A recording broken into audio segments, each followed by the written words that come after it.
Welcome to the Rim Break Rodeo. We hope this video helps.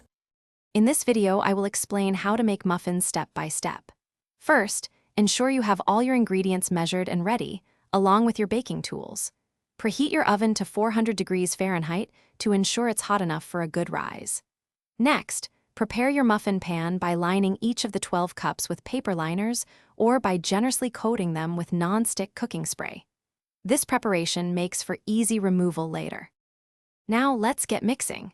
In a large bowl, whisk together your dry ingredients, including 2 cups of all-purpose flour, 1 teaspoon of baking powder, and 1/2 teaspoon of baking soda.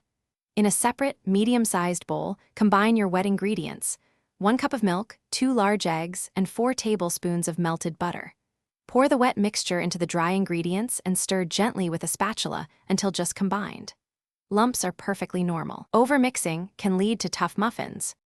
With your batter ready, it's time to fill the muffin cups.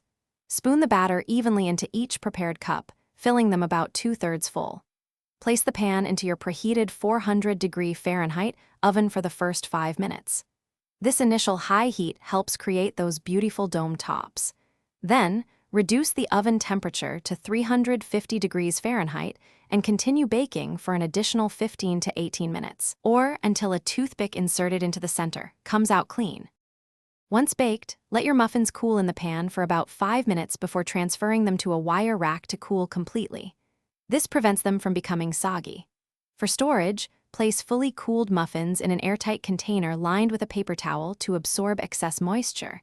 They'll stay fresh for up to 4 days at room temperature. You can also freeze them for up to 3 months.